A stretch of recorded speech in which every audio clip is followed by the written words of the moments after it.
नमस्कार, मैं जनवक्ता श्री ओम गौतम।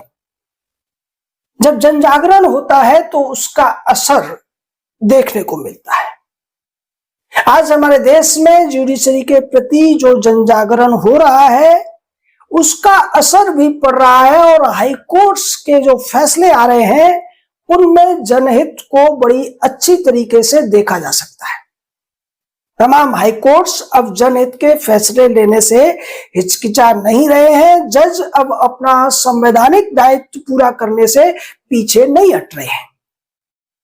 ताजा जो मामला हम आपकी अदालत में लेकर आए हैं वो है केरला हाई कोर्ट का, जहां पर जस्टिस सुश्रुत अरविंद और जस्टिस श्याम कुमार बीएम की जो खंडपीठ है, जस्टिस सुश्रुत अरविंद धर्माधिकारी इनका पूरा नाम है, और उन्होंने धर्माधिकारी के तौर पर ही बहुत बड़ा फैसला लिया है।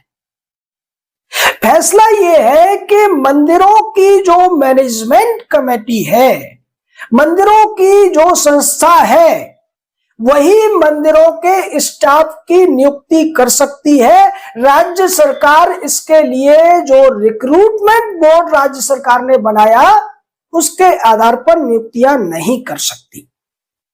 ये जो देवस्वम का वहां पे कानून है, केरला देवस्वम रिक्रूटमेंट बोर्ड उन्होंने बना दिया और उसके आधार पर जो देवस्थान थे वहां पर केरल के अंदर, उनमें तमाम नियुक्तियां करने का ये जो अधिकार था इस रिक्रूटमेंट बोर्ड को दे दिया गया।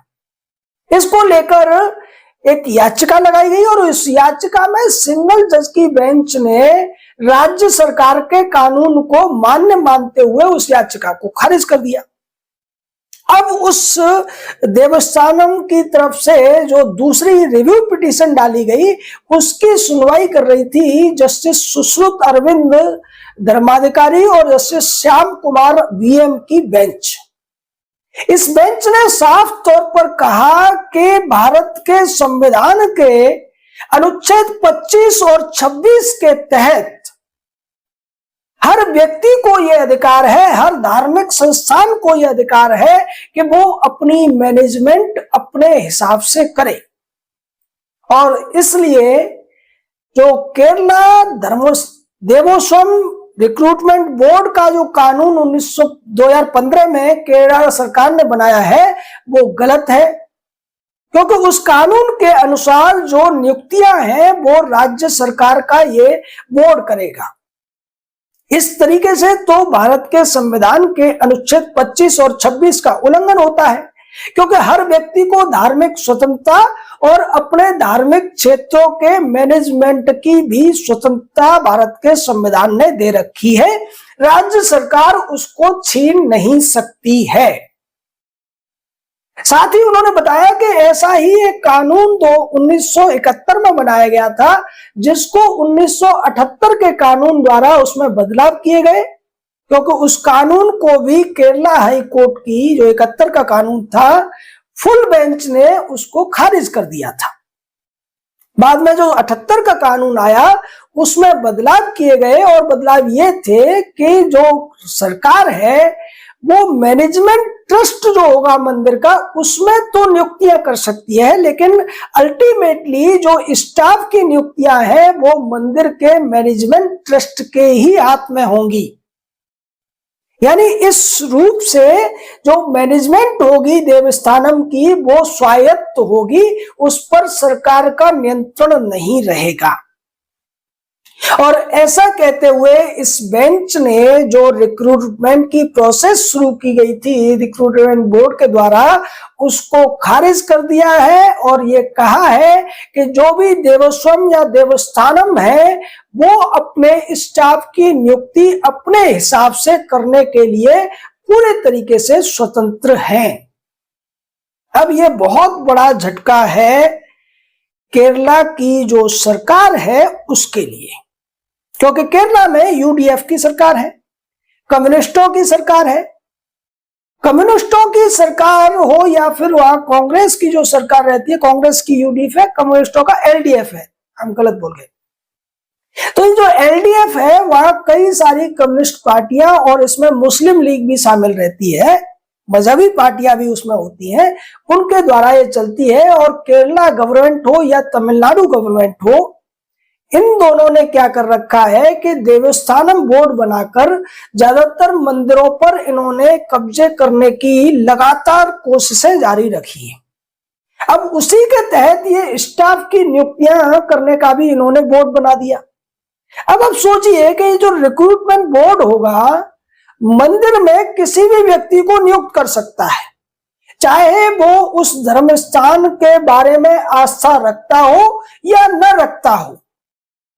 अब आप सोचिए कि एक क्रिश्चियन व्यक्ति को या मजहबी व्यक्ति को वहां नियुक्त किया जाता है और वो अपने हिसाब से वहां काम करता है, और अगर वो खाना वहां पर अपने हिसाब से मांस भक्षण करता है जिसकी इजाजत उस मंदिर में नहीं है, तो फिर स्थितियां कैसी पैदा होंगी।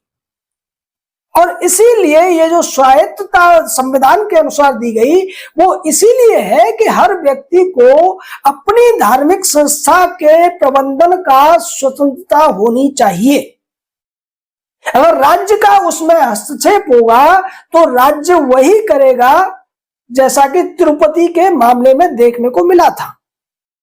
आपको याद होगा, तिरुमाला जो मंदिर है, वहां पर एक लड्डू चढ़ाया जाता है, देसी घी का ये लड्डू का भोग लगता है, और बाद में ये लड्डू प्रसाद के तौर पर जो भक्त वहां आते हैं उनको फ्री वितरित किया जाता है।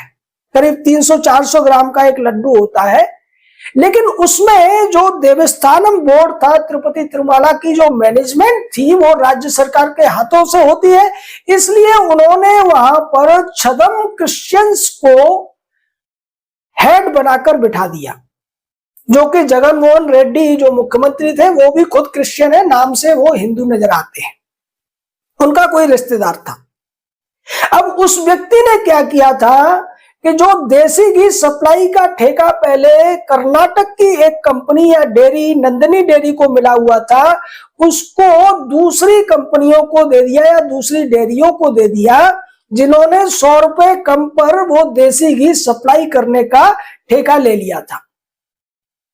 अब देसी घी तो 100 रुपए कम का मतलब सीधे तौर पर वहां कुछ न कुछ खेल होगा, और वास्तव में जो खेल हुआ वो इतना घिनौना था कि वहां घी के नाम पर पशुओं की चर्बी, डालडा, तमाम तरीके की मिलावट करके, एसेंस मिलाकर वो बहुत ही घृणित तौर पर उसको घी बनाकर वहां दिया गया, और उसी से जो लड्डू बने वो वहां पर जाने वाले करोड़ों भक्तों को प्रसाद के तौर पर मिले, और उन्हें प्रसाद समझते हुए उसका सेवन भी किया।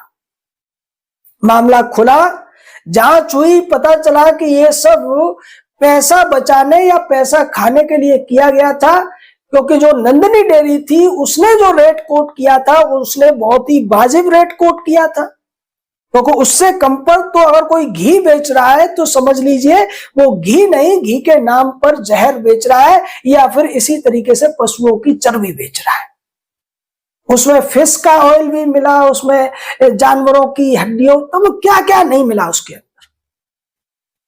इसीलिए ये जो देवस्थानम बोर्ड बनाए गए हैं उनमें बार बार भारत के संविधान के अनुच्छेद 25 और 26 का मामला उठाया जाता है कि जब मजहबी संस्थानों को मैनेजमेंट की स्वतंत्रता है, जब चर्चेस को मैनेजमेंट की स्वतंत्रता है, गुरुद्वारों को मैनेजमेंट की स्वतंत्रता है, तो फिर हिंदुओं के मंदिरों पर राज्य सरकार कैसे कब्जा कर सकती है।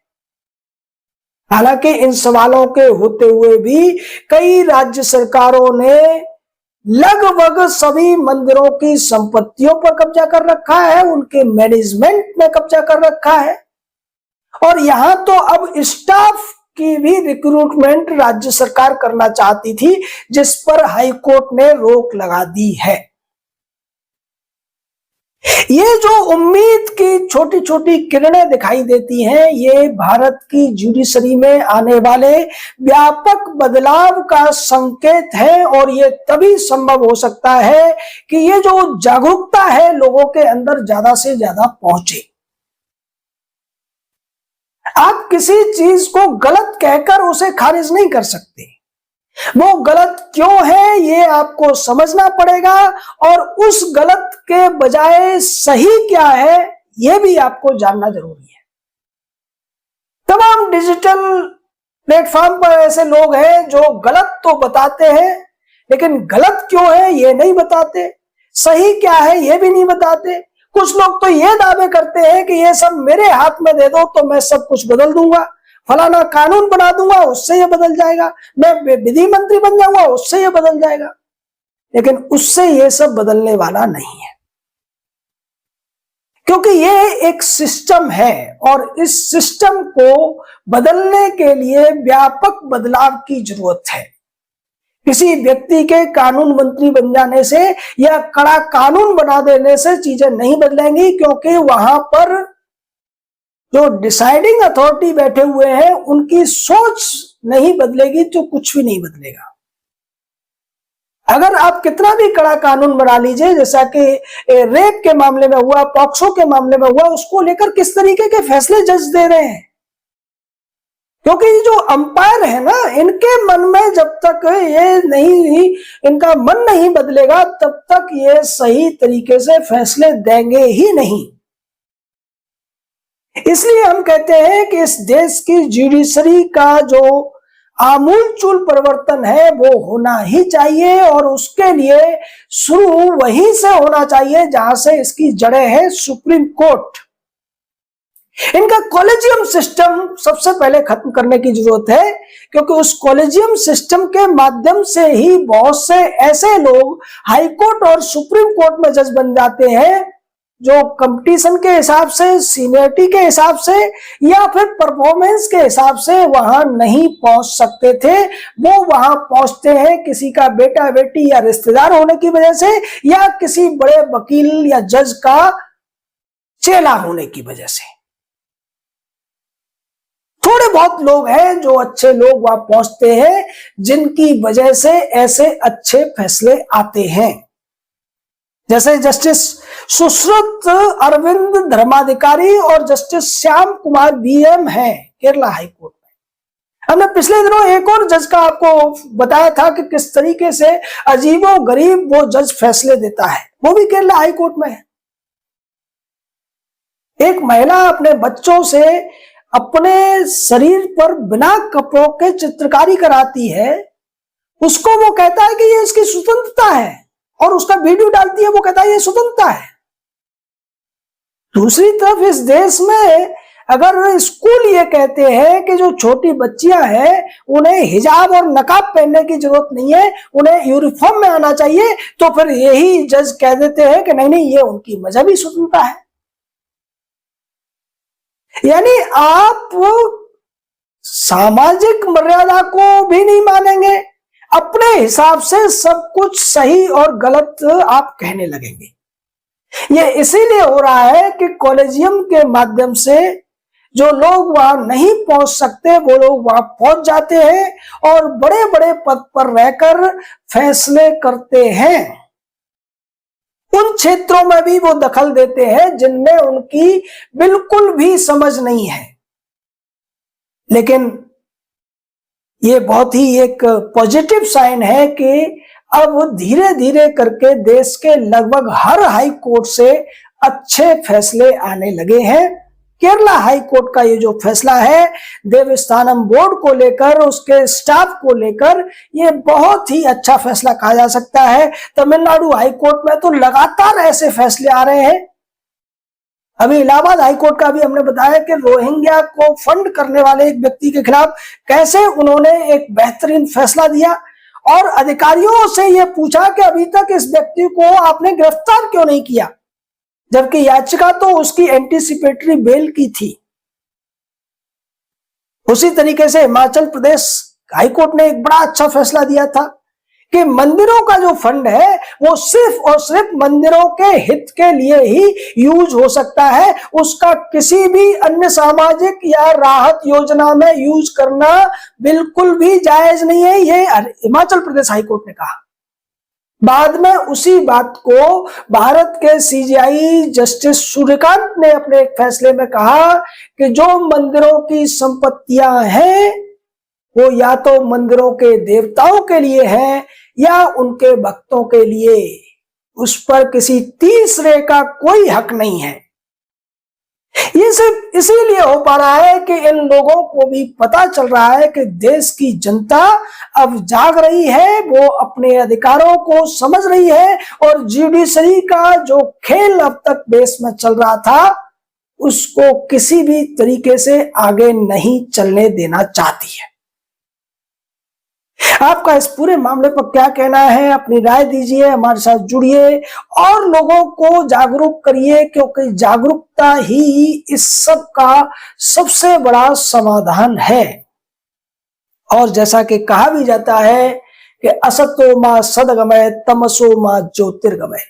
अज्ञानता के अंधकार में रहते हुए हम कुछ नहीं कर सकते, लेकिन ज्ञान का अगर प्रकाश हमें मिल जाए तो हम हर अंधकार को जीत सकते हैं। और जुडिशरी के अंदर ये जो अंधकार व्याप्त हो गया है, इसको जीतने के लिए जनता को ज्ञान का प्रकाश हासिल करना ही पड़ेगा।